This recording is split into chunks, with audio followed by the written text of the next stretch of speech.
편견을 뛰어넘는 믿음으로라는 제목으로 하나님 말씀 함께 나누겠습니다.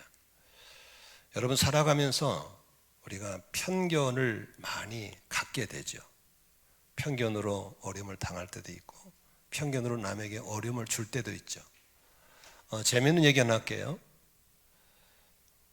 저는 양발을 신는데 발가락 양발을 신습니다. 대부분의 사람들은 발가락 양발을 신지 않습니다. 저는 그런 사람들이 저를 항상 평이라고 합니다. 왜 그걸 신냐? 그럼 제가 묻습니다. 왜 그러면 손가락은 장갑 낄 때는 끼면서 벙어리 장갑 안 끼면서 왜 발을 그냥? 그러면 손도 장갑도 너 벙어리 장갑 끼워라. 그렇게 얘기하면 목사님 무덤 있죠? 그럽니다. 무덤 없는데? 그런데 왜 그렇게 하냐고 그럽니다. 양발은 항상 발가락이 없어야 된다는 편견을 갖고 있습니다. 그래서 발가락 양을 신으면 이상한 눈으로 보는 것이 편견입니다. 장갑을 끼워도 반드시 손가락을 끼워야 된다고 생각하는 고정관념이기 때문에 어른이 만일에 벙어리 장갑 끼면은 애들 것 갖고 왔구나 이렇게 또 편견을 합니다. 우리 가정교회는 평신도들을 세워서 평신도들이 집에서 영혼을 구원하고 제자를 만드는 목양하게 하는 것이 가정교회입니다. 그래서 목회자는 어떻게 성도 한 사람을 훈련시켜서 그런 좋은 제자가 되게 만들어가는 거 제가 할 일이고, 혹시 지금도 목자 목녀가 아니라서 나는 평생 이렇게 섬김만 받아 살겠다라는 생각을 버리시고 나도 언젠가는 이제 믿음이 자라서 다른 사람들을 섬기고 세워나간 일을 한번 살아봐야겠다, 그런 결심하는 역사가 있기를 축복합니다. 만일에 그런 꿈이 없어 살아간 사람들은 평생 기저귀 차고 사는 똑같은 사람입니다. 언젠가는 기저귀를 빼고 나도 걷고 뛰어서 장령이 될 수 있다는 그런 꿈을 갖고 살아야 되는 것입니다. 그런데 이렇게 평신도들이 사역을 하고 영혼을 구원하고 제자를 만들고 이런 평신도 목회를 하다 보면은 꼭 우리가 가져야 할 것들이 뭐냐면 편견을 통한 어려움입니다. 예수님도 오늘 본문을 통해서 두 가지 사건을 주고 있는데, 오늘 본문은 예수님이 고향에 가서 복음을 전했습니다. 그 고향 사람들을 얼마나 구원하고 싶겠어요? 형제들, 친구들, 가족들을 다 구원하고 싶지 않겠어요? 얼마나 정성과 복음을 전했겠어요? 얼마나 열심히 사역했겠어요? 그런데 그 사람들은 편견에 가려져 가지고 오히려 예수를 무시하고 예수를 거부하고 예수를 배척했던 걸 볼 수 있습니다. 많은 사람들은 우리를 바라볼 때 자신의 고정관념으로 바라보기 때문에 그들의 편견 속에서 우리는 무시를 당해야 되고 거부를 당해야 되고 배척을 당해야 됩니다. 예수님은 그런 가운데서 어떻게 사역을 했으며 그리고 그들이 거부할 때 어떻게 했는가에 대해서 오늘 우리 본문에서 우리에게 말씀을 주고 있습니다. 오늘 우리는 본문을 통해서 어떻게 하면 이런 편견을 넘어서 믿음으로 나아갈 것인가에 대해서 함께 생각하도록 하겠습니다. 첫 번째 볼 수 있는 것은 불신앙이 가득한 분위기에서는 주님은 일하실 수 없다라는 사실입니다. 예수님이 아무리 복음을 열심히 전하고 그들의 병을 고쳐주고 싶고 귀신을 쫓아주고 싶고 자유케 하고 싶어도 그들은 이미 편견이라는 안경을 쓰고 예수를 대하기 때문에 예수님을 무시하거나 또 예수님을 거부하고 있는 것을 볼 수 있습니다. 오늘 2절 한번 볼까요? 안식일이 되어서 예수께 회당에서 가르치기 시작하셨다. 많은 사람이 듣고 놀라서 말하였다. 이 사람이 어디에서 이런 모든 것을 얻었을까?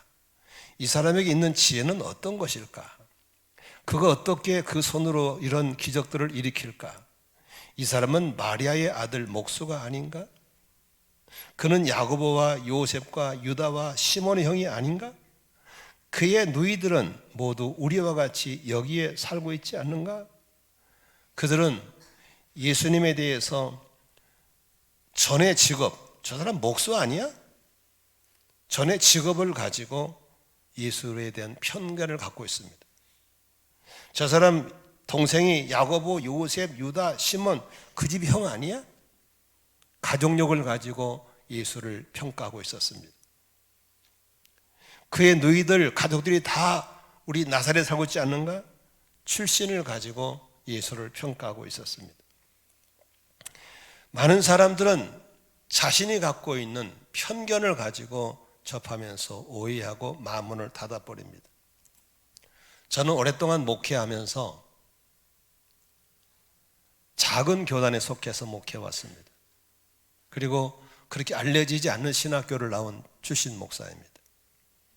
그리고 아시다시피 그렇게 유명한 큰 교회도 아니고 골목에 있는 교회에서 목회를 하고 있습니다. 하나님 부르심이 있어서 초교파 모임에 나가면 항상 목회자들도 편견에 가려서 있는 분 너무나 많습니다. 큰 교회 목사가 말한 건 틀려도 맞다고 그러고, 작은 교회 목사가 말한 건 맞아도 틀렸다고 인정할 때가 참 많습니다. 큰 교단에 나온 좋은 신학교 나온 목사가 말하면 사람들이 마음을 열고 들어주고, 작은 신학교에 출신 목사가 말하면 출발부터 마음을 닫고 있는 경우를 참 많이 봅니다. 왜냐하면 스스로 편견이라는 안경을 쓰고 보기 때문에 그렇습니다. 예수님은 고향에 가서 그 바쁜 사역 중에서 고향에 방문한 이유는 내 고향, 내 친척, 내 형제들도 복음을 듣고 구원받기 위해서 찾아간 것이고, 이 놀라운 은혜가 그들도 임하게 하셔서 그들도 하늘의 은혜를 입고 구원받는 걸 소원해서 얼마나 정성껏 얼마나 더 열심히 했겠는가를 한번 생각해 보는 겁니다. 그러나 그들은 편견이란 틀에 갇혀가지고 저 목수 아들 아니야? 저 사람 누구누구 형 아니야? 저 사람 저 가족들 저 우리 앞집에 살던 사람 아니야? 이렇게 이미 출신으로 가족력으로 전 직업을 가지고 대해버린 그들에게는 마음이 열려져 있지 않습니다. 주님은 그런 곳에서는 일하시지 않았습니다. 능력이 없어서가 아니라 사모하지 않는 불신앙의 틀에 갇혀있는 사람에게는 하나님은 은혜를 주시지 않았습니다. 교회도 마찬가지입니다. 불신앙의 태도가 팽팽한 곳에서는 아무리 능력이고 아무리 유명한 목사가 주옥 같은 말씀을 전해도 성도는 은혜를 받을 수가 없습니다. 듣기를 사모해야 되고 기대함이 있어야 되고 아멘도 할 줄 알아야 되고 박수칠도 알아야 되고, 그런 기대감이 있는 곳에는 부족한 사람에서도 하나님은 그를 통해서 일하시고 역사하는 것을 믿으시기를 바랍니다. 목장도 마찬가지입니다. 형식적이고 의무적인 목장에 가면 누구라도 금방 압니다. 그러나 사람을 좋아하고 환영하고 기대하고 새로운 삶을 맞이해주는 그런 분위기는 하나님이 역사하셔서 사람들이 가면 변화를 받고 회복되고 치유되는 역사를 볼 수 있는 것입니다. 저는 지난주에 3일 동안 청주 사랑의 교회를 탐방했습니다. 제가 탐방한 목장은 목자 목녀가 16년 동안 목장을 하면서 7개의 교회를 목장을 분가했더라고요. 2년에 한 번씩 분가했더라고요. 그래서 도대체 어떻게 했길래 그렇게 2년에 한 번 정도씩 분가할 수 있었을까 기대감을 가지고 왔어요. 근데 가니까 달라요. 분위기가 달라요. 벌써 사람을 맞을 준비가 되어 있고요. 저렇게 눈 감고 있질 않아요. 다 눈 감고 있어요. 설교만 다 눈 감고 있는 것은 그건 경건한 게 아닙니다. 졸고 있는 겁니다. 막 맞이하고 환영해주고 얼마나 친절하게 해주는지 몰라요. 원래 탐방할 때는 투명인간이 있어야 되는데 아예 목사님 오늘은 특별 목원으로 계셔 주십시오. 그럼 할 말 다 하시고 우리랑 같이 나누시라고 그러면서 저를 맞아주는 거예요. 그렇게 마음을 활짝 열고 있으니까 누구라도 넣어가지고 가서 울고 기도해주고 뭐 다 거기 오니까 주로 그 사춘기 자녀를 둔 부모들이 많이 왔더라고. 그래가지고 곰이 우리 아들이 학교를 안 가버려요. 우리 아들 집을 나가버려. 이런 얘기 하는 거예요. 그러면 같이 나도 그랬어 하면서 안아주고 기도해주면서 이겨나가는 거예요. 그런데 그 11명 가운데 대부분이 VIP들이에요. 왜냐하면 기존 신은 다 분가하고 없어요. 다 나가버리고 또 분가하고. 그 주일날 예배를 갔더니 그 성령님의 은혜 가운데 성도들이 다 말씀을 들으려고 기대감을 갖고 말씀이 떨어지면 아멘하고 찬양하고, 성령님이 운행하시는 곳에는 하나님의 능력으로 역사하는 걸 믿으시길 바랍니다. 아멘이시죠? 요즘은 코로나가 지났으니까 다들 마스크 벗었으니까 그나마 좀, 아이고 3년 동안 힘들었어요. 마스크 쓰고 있으니까 제 양반이 듣고 있는 건지 지금 뭐하고 있는지 모르겠어요. 여러분, 하나님의 능력을 경험하기 원하시면 말씀 앞에 편견을 버리고 반응할 수 있기를 바랍니다. 기대감을 갖기를 바랍니다. 목장에도 그렇게 하면은, 우리 주부님들이 식탁을 준비도 마찬가지입니다. 가족들 앞에 좀 그런 기대감 가져지면 퇴근한 남편이 와서 힘을 얻고, 할렐루야. 그런데 재미있는 것은 예수님이 이런 말씀을 하셨어요. 4절에 예수께서 그들에게 말씀하셨다. 예언자는 자기 고향과 자기 친척과 자기 집 밖에서는 존경을 받지 않는 법이 없다. 예언자는, 하나님의 사람들은 어디 가든지 존경을 받는데 자기 집에 자기 고향에서는 그렇게 안 되는 거예요. 왜 그럴까요? 왜 자기 고향 자기 집 안 될까요? 편견을 쓰고 있게 됐습니다. 편견에 갇혀가지고 쟤는 이런 아이야, 저 사람은 직업이 뭐였어 하면서 그리스도를 만나기 이전의 모습들을 항상 보면서 편견을 갖고 있기 때문에 그렇습니다. 오늘도 교회 나오실 때 편견을 가지고 나오신 분들은 편견을 벗어버려야만 주의 말씀이 들리고 하나님의 은혜가 내게 임할 줄로 믿으시기를 바랍니다. 두 번째, 우리가 이 친숙한 사람들에게 복음을 전할 때 거부당하고 배척당하는 것은 각오하셔야 됩니다. 예수님이 고향에 가서 우리 복음을 전할 때 배척을 당하고 거부당하고 무시당하는 것, 우리 보면서 뭘 생각합니까? 빛과 어둠을 생각하는 것입니다. 예수 믿기 전에는 우리가 어둠이었지만 예수 믿은 다음부터 우리가 빛의 신분이 되었기 때문에 우리가 들어가면 어둠은 우리를 저항하게 되어 있고 무시하게 되어 있고 거부하게 되어 있습니다. 혹시 여러분 이 동네에 무당집이 많잖아요. 무당집에 찾아가 무당이, 아이고 목사님 어서 오세요, 목사님은 저의 VIP요, 이런 데 한 군데 없습니다. 여기를 왜 왔냐고 빨리 나가라고 그럽니다. 그럴 때마다 이것들이 나를 무시한 애가 아닙니다. 당연한 겁니다. 어둠의 사탄의 종노다는 무당들이 빛의 사명을 감당하는 목사를 환영할 리가 없는 건 당연한 겁니다. 마찬가지로 여러분들이 빛의 사람이 돼서 천국의 신분을 갖게 돼서 안 믿는 가족들 사이에 들어가면 여러분들을 무시하고 거부하는 건 당연한 겁니다. 아멘이시죠? 당연하죠. 그러면 가족 친지들이 나를 무시한다고, 직장 동료가 나를 무시한다고 집을 나갈 수는 없잖아요. 직장을 옮길 수는 없잖아요. 우리는 그들에게도 복음을 전하고 그들에게도 하나님의 나라를 심어줘야 될 줄로 믿습니다. 어떻게 심을 수 있을까요? 몇 가지를 배워야 됩니다. 첫 번째는 행동으로 전해야 됩니다.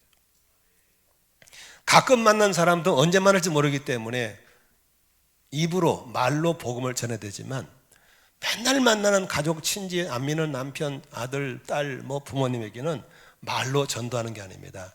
행동으로 전도해야 됩니다. 베드로는 3장 1절에 베드로는 이렇게 우리에게 교훈하고, 같이 한번 읽을까요? 시작. 아내되니 여러분, 이와 같이 여러분은 자기 남편에게 순복하십시오. 그리하면 비록 말씀에 복종하지 않는 남편일지라도 말을 하지 않고는 아내 여러분의 행실로 말미암아 구원을 얻게 될 것입니다. 2절입니다. 그들이 여러분의 경건하고 순결한 행실을 보고 그렇게 될 것입니다. 입니다.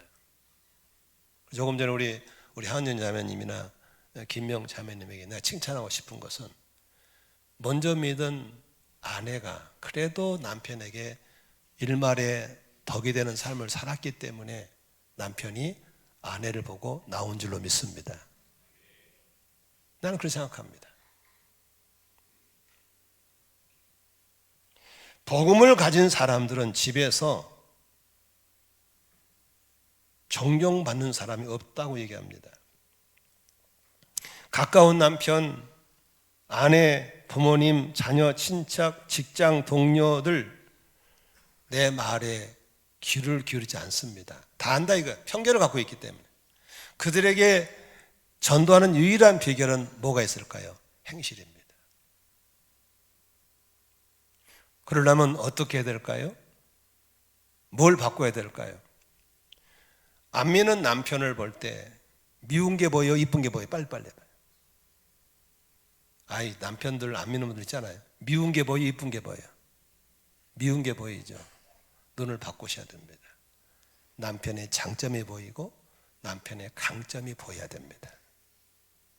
맨날 술 먹고 오고 도박하고 오고 쌈박질하고 와도 그래도 미운 거 찾지 말고 그 남편의 장점, 강점을 찾아내는 눈을 가지셔야 됩니다. 어느 날 그렇게 상당히 질이 안 좋은 남편이 있어서 자녀들이 막 툴툴거리니까 엄마가 하는 말이, 야 이놈아, 그래도 아빠가 살아계시니까 내가 가부가 아니야. 그래도 저렇게 해갖고도 집을 찾아온 게 얼마나 감사하냐. 쉽지 않죠. 그러니 우리가 그렇게 남편을 공경해주고 인정해주고 남편의 장점을 찾아주고 그렇게 할 때 하나님은 역사할 것을 믿으시기를 바랍니다. 지금 안 믿는 남편을 진 자매들이 아멘을 잘 안 하잖아요. 이럴 때 아멘은 바뀔 수가 있습니다.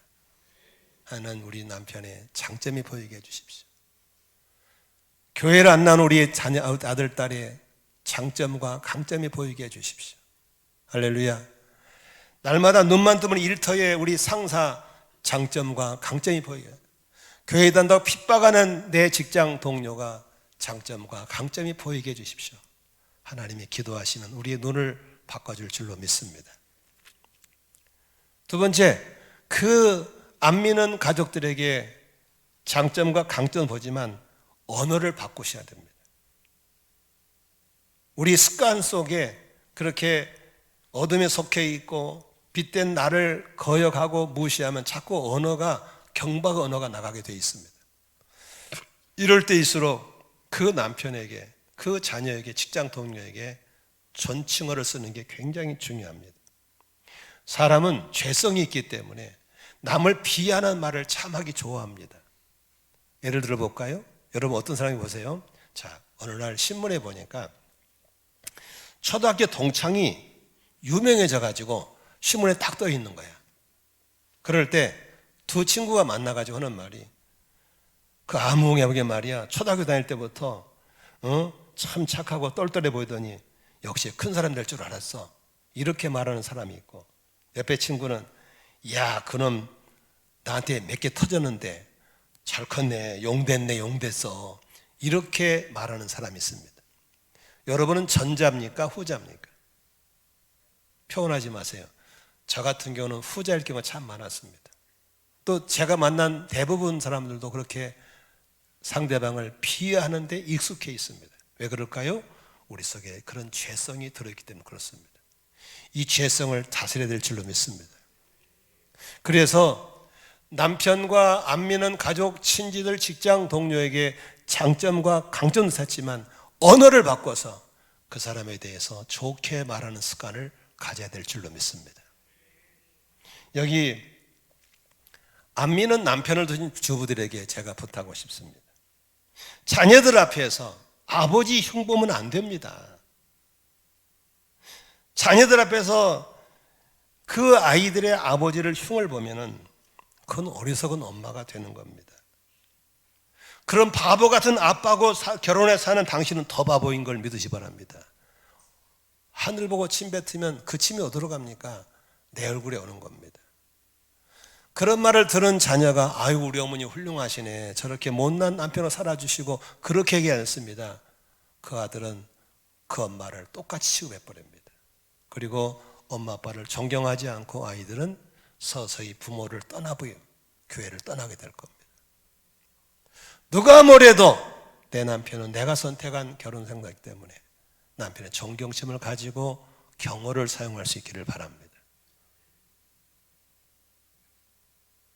그리고 여기 기왕 말 나온 김에 가정의 달이니까 부부끼리 말을 너무 함부로 하는 건 저는 옳지 않다고 생각합니다. 우리 사위와 딸도 보니까 나이가 비슷하고 말을 너무 가볍게 하길래 야 그렇게 하는 게 아니야, 네 남편한테 이렇게 하는 게 아니야 하는데도 습관이 잘 안 된대요. 그래서 가능한 한 남편은 내 머리이기 때문에 남편에 대해서 좀 경어를 사용하면 좋겠습니다. 그렇게 사용할 때 남편도 아내에 대해서 경어를 사용하게 될 줄로 믿습니다.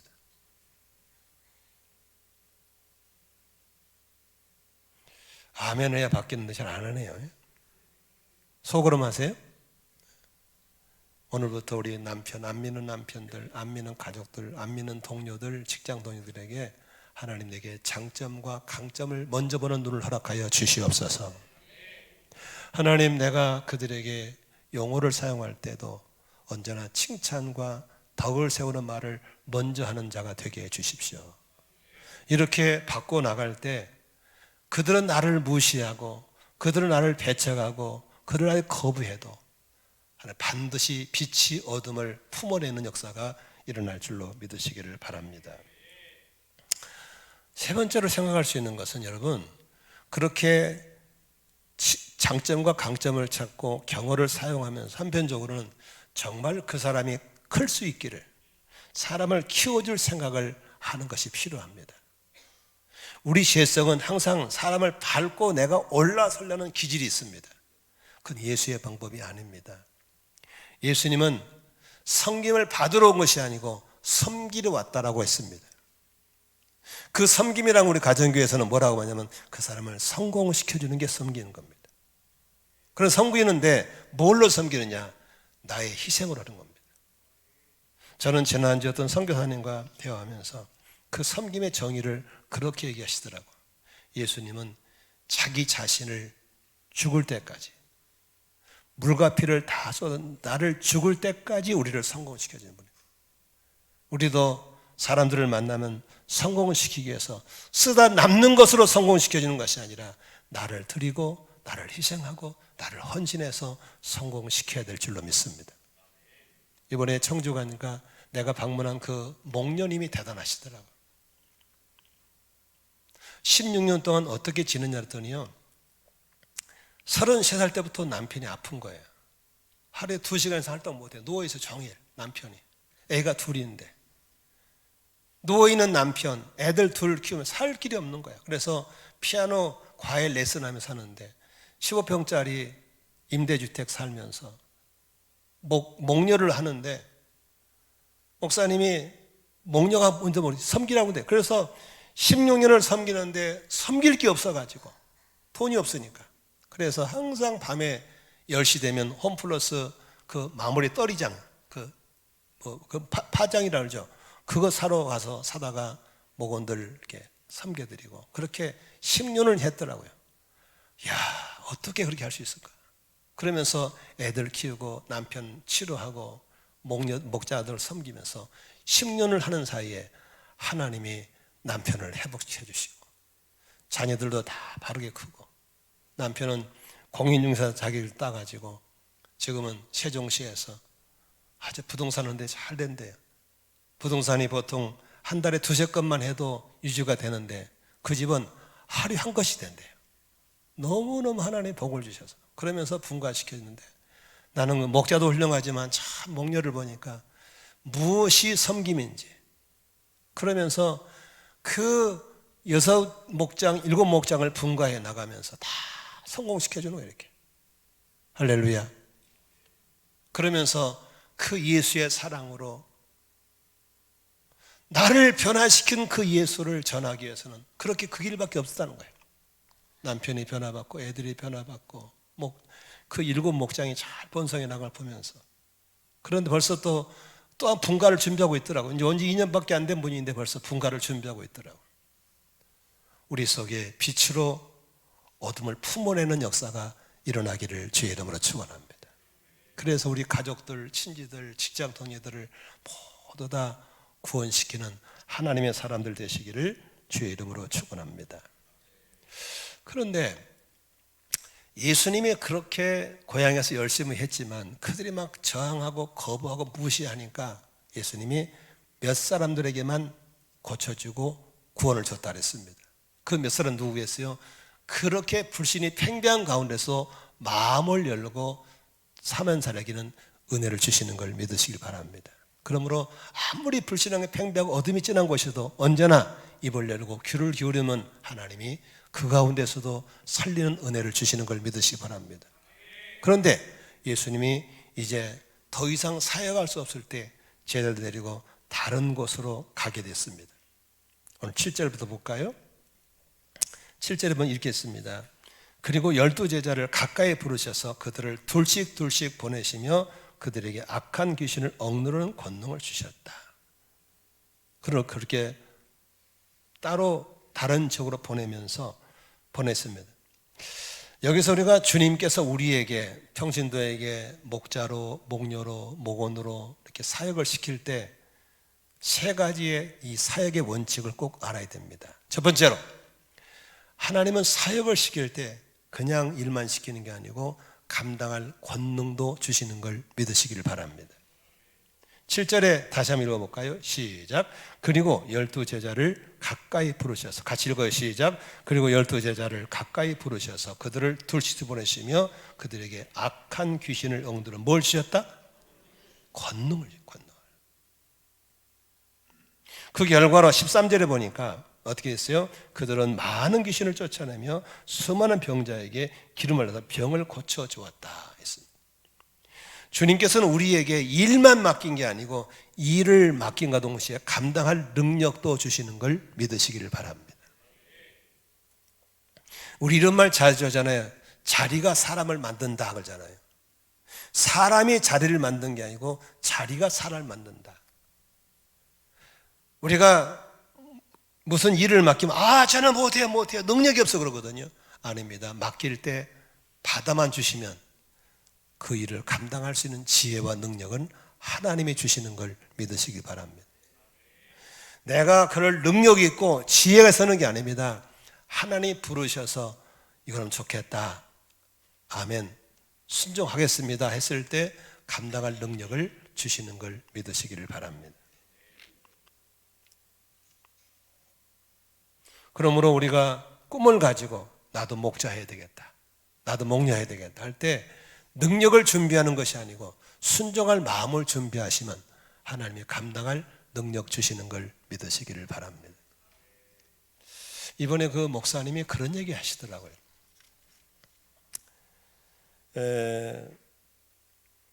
신학교를 나온 목사 한 사람을 목사답게 만들려도 30년이 걸린다고 그러는데 평신도를 이렇게 목회자로 키우는데 어찌 시간이 안 걸리겠냐는 거예요. 그러면서 15년이 지나니까 어디다 내놔도 어느 게 부목사 바꾸지 않을 만큼 뛰어난 목자가 나오더라 라는 얘기를 하는 겁니다. 저는 그 말을 듣고 많이 반성했어요. 너무 짧은 시간에 우리 목자 목님들에게 너무나 많은 걸 요구했지 않았나 라는 생각이 들어서 앞으로는 좀 천천히 모시겠다고 생각했습니다. 그동안에 너무 고생하셨어요. 8년 동안 9년째 너무너무 열심히 달려오셨어요. 잘하고 계셨어요.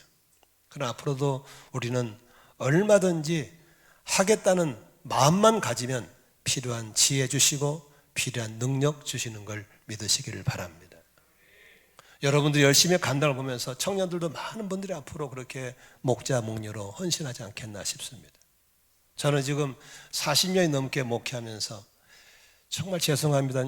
요즘 조금 철이 들어서 목사가 이런 거구나, 목회를 이렇게 해야 되는구나를 조금 알 것 같은데 은퇴할 때가 됐어요. 너무 억울하기도 해요. 안타깝기도 하고. 그래서 저는 정말 분초를 아껴서라도 좀 성도들에게 더 좋은 목사가 되려고 노력하고 있습니다. 여러분, 주의 일을 대할 때 못한다고 손살이 치지 마시고 주신 일을 맡겨서 아멘으로 감당하면 하나님이 감당할 능력 주시는 걸 믿으시길 바랍니다. 자격이 있어서 아빠 됐나요? 자격이 있어 엄마 됐나요? 아빠 되니까 아빠 노릇하게 해주시는 것이고 엄마 되니까 엄마 노릇하게 해주시는 걸 믿으시길 바랍니다. 요즘 젊은이들 보고 결혼하라니까 뭐 준비가 안 됐대요. 네가 준비를 얼마나 하려고 그래. 그냥 가. 옥탑방이나 살아. 그러면 되는 거야. 그런데 요새는 뭘 방을 몇 칸을 준비해야 되고 뭐 차를 준비해야 되고 월수익 얼마, 그러니까 장가 시집 못 가고 앉아있지. 때를 다 놓쳐버린 것 같아요. 오늘도 하나님이 주신 일이라면 아멘 하면 감당할 능력 주시는 걸 믿으시기를 바랍니다. 두 번째로 생각할 수 있는 것은 주님이 일을 시킬 때 생활 보장을 해 주신다는 겁니다. 오늘 제자들에게 주님께서 뭐라고 말씀하셨습니까? 여기 보니까 8절에 그들에게 명하시기를 길을 떠날 때는 지팡이 하나밖에 아무것도 가져가지 말고 빵이나 자루도 지니지 말고 전대에 동전 넣어가지 말고 다만 신발은 신되 옷은 두 벌 가지지 말라고 하셨다. 이 말이 무슨 소리입니까? 심플하게 살아라. 내가 책임지겠다는 겁니다. 많은 사람이 주의 일을 하라고 하는 겁니다. 아유, 내가 좀 돈 좀 벌어놓고 갈게요. 준비 좀 한다며 갈 거예요. 나는 이런 사람 치고 돈 벌어가 주의를 아무 못 봤어요. 아무리 벌어도 당신은 주의할 만큼 못 벌어요. 주님이 일하면 채워줄 줄로 믿습니다. 몸이 좀 건강하면 할게요. 아무리 건강 그 사람은 주의로 안 나옵니다. 주의를 할 만큼 건강을 주시지 않습니다. 연약하지만 주의라면 건강도 주실 줄로 믿습니다. 우리 목자 목녀님들이 그런 경험들을 많이 하셔야 됩니다. 나는 이번에 그 주숙정 그 목녀님 강연 들으면서 어떻게 16년을 보냈어? 어떻게 16년을 보냈어? 하나님이 기가 막히게 채워준다는 겁니다. 어떨 때는 너무너무 목원들을 대접할 게 없어 누군가를 통해서 야채를 보내주고 과일을 보내주고 하면서 10년 해왔다는 겁니다. 지금은 뭐 잘 살더라고. 좋은 집에 살다고. 하나님이 우리가 주의 일을 할 때 내가 할 수 있는 건 주님 나를 써주십시오. 나를 사용하십시오. 내밀 때 하나님이 우리에게 필요한 건강도 물질도 체력도 주시는 걸 믿으시기를 바랍니다. 세 번째 사역의 원칙은 일할 때 무시당하고 거부당하고 배척당할 것을 항상 예상하셔야 됩니다. 당연히 예상해요. 왜냐하면 우리는 빛이기 때문에 어둠이 우리를 환영할 리가 없습니다. 여러분 깜깜할 때 한번 후레쉬 한번 켜보세요. 빛이 쫙 가면 어둠이 막 저하는 게 보이지 않습니까? 밤에 우리가 밤길을 갈 때 라이트 켜면 자동차 빛이 확 나갈 때 어둠이 막 저항하잖아요. 똑같습니다. 우리가 가면 다 무시하고 저항합니다. 그걸 당연시 여겨야지 이 사람들이 왜 이래 그러면 안 됩니다. 당연한 겁니다. 뭐 극단적으로 아까 얘기했지만 무당집 한번 가보세요. 금방 합니다. 걔네들은 금방 합니다. 오시지 마세요. 영업 방해해요. 그럽니다. 만일에 무당인 거니까 아이고 장로님 어서 오세요. 얼마나 기다림. 그러면 장로님과 날라리 장로입니다. 여기 성교관에 성교관은 가끔씩 무당 전도 가거든요. 가면 막 소금 뿌리고 난리 나요. 그 신분을 알아보는 거예요. 내가 이제 군사에 살면서 좀 갔다 오랬더니 이 군사들이 약해가지고 가서 문 앞에 갔다 오는 거예요. 문 못 들어가는 거예요. 나 들어갔다 온 군사를 본 적이 없어요. 문 앞에 갔다가 그냥 와요. 담대에 들어가서 문을 두드리고 와서 내가 빛의 신분인가 어둠의 신분을 만나보는 건 얼마나 재미있어요. 여러분 일터 가면 여러분을 무시하죠. 안 믿는 남편들이 무시하죠. 기분 나쁠 거 없어요. 신분이 그러니까 그걸 당연하게 생각해야 될 줄로 믿습니다. 그러나 사도 바울은 그렇게 무시할 때 이를 관뒀나요? 성경 볼까요? 사도행 18장에 보면은 이런 게 있습니다. 18장 5절부터 함께 읽도록 하겠습니다. 시작. 실라와 디모데가 마게도냐에서 내려온 뒤로는 바울은 오직 말씀을 전하는 일에 힘쓰고 예수가 그리스도임을 유대 사람에게 밝혀 증언하였다. 그러나 유대 사람들이 반대하고 비방함으로 바울은 그에 오셔서 먼지를 떨고 그들에게 말하였다. 그 다음 주세요. 여러분이 멸망을 받으면 그것은 오로지 여러분의 책임이지 나의 잘못은 아닙니다. 이제 나는 이방 사람에게로 가겠습니다. 바울은 유대인입니다. 자기 친족들을 찾아간 거예요. 갔더니 그들도 편견을 쓰고 바울을 거절한 거예요. 안 받아준 거예요. 그때 바울이 하는 말이 이제부터 내는 책임이 없습니다. 당신을 멸망한 것은 당신 책임입니다. 나는 이제 어디로 간다? 이방 사람에게로 가겠습니다. 우리가 복음을 전하다가 거절당하고 무시당할 때 낙심하거나 내려놓으면 안 됩니다. 바로 다른 쪽으로 옮겨가야 될 줄 믿습니다. 갈 때 그냥 가지 말고 발에 뭘 따르라고? 먼지를 떨으라는 겁니다. 이것은 내 책임을 다했다는 겁니다. 에레미야가 그런 말을 하죠. 내가 전하지 않고 저쪽이 망하면 그 책임이 나한테 있고, 내가 전했는데 망하면 그 책임이 너한테 있다는 겁니다. 아멘이시죠?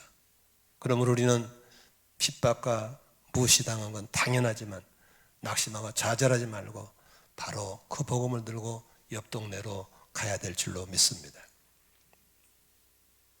이번에 이제 5월 달에 지금 목장별로 V앱의 초청일을 정해서 하고 있잖아요.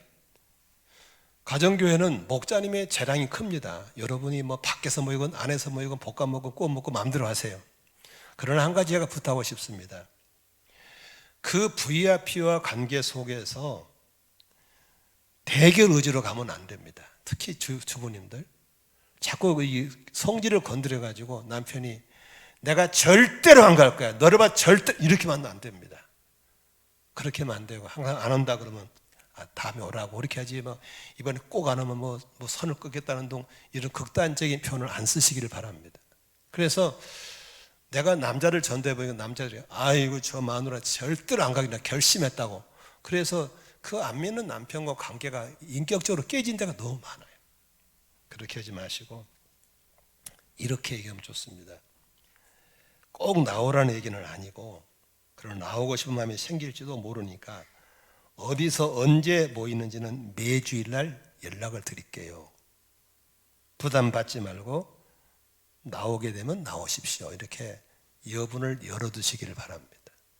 아멘. 그래서 재밌잖아요. 꼭 나오라는 얘기는 아니고요. 나오고 싶은 마음이 생길 때 나올 수 있도록 내가 매 주일마다 모임 장소와 시간을 알려드릴게요. 이 정도만 열어두시고 나머지는 기도로 승부하시기를 바랍니다. 아멘. 우리나라 사람들이 좀 극단적인 게 있어가지고 너무 세게 나가버리니까 안 믿는 사람도 세게 나오니까 부러져 버려요. 그래서 이번에 1년에 2차례 정도 목장별로 초청지를 하는데 영화를 보시든지 밖에 나가시든지 어떻게든지 VIP와 관계를 맺을 때 그렇게 무시당해도 괜찮고 환영받아도 괜찮습니다. 여러분의 사랑을 전하시기를 주의 이름으로 축원합니다. 말씀 한 줄 믿고 마치겠습니다. 마태복음 5장 11절인데요. 같이 한번 읽을까요? 시작. 너희가 나 때문에 모욕을 당하고 박해를 받고 터무니없는 말로 온갖 비난을 받으면 복이 있다. 너희는 기뻐하고 즐거워하여라. 하늘에서 받을 너희의 상이 크기 때문이다. 너희보다 먼저 온 예언자들도 이와 같이 박해를 받았다. 그렇습니다. 이유 없이 중상모락을 당하고 박해를 받는다면 주님 때문에 받는 거기 때문에 주님이 기억하시고 상을 주실 줄로 믿습니다. 불신자들 속에서 안 믿는 가족들과 안 믿는 직장 동료 사이에서 무시를 당하고 거부를 당하고 배척을 당할 때 너무 슬퍼하거나 낙심하지 않기를 바랍니다. 내가 빛의 신분이라는 사실을 그들에게 인정받는, 검증받는 기회인 걸 믿으시기를 바랍니다. 낙심하지 말고 그럴수록 더 행실을 똑바로 하고 사람들에게 나도 편견을 갖지 않고 대하도록 장점과 강점을 찾고 나도 편견을 갖지 않고 언어를 좀 다르게 순화시켜 나가면서 끝까지 영혼을 구원하고 제자를 만들고 주님의 손을 이루어드리는 사랑하는 교우 되시기를 주의 이름으로 축원합니다. 축원합니다. 기도하겠습니다.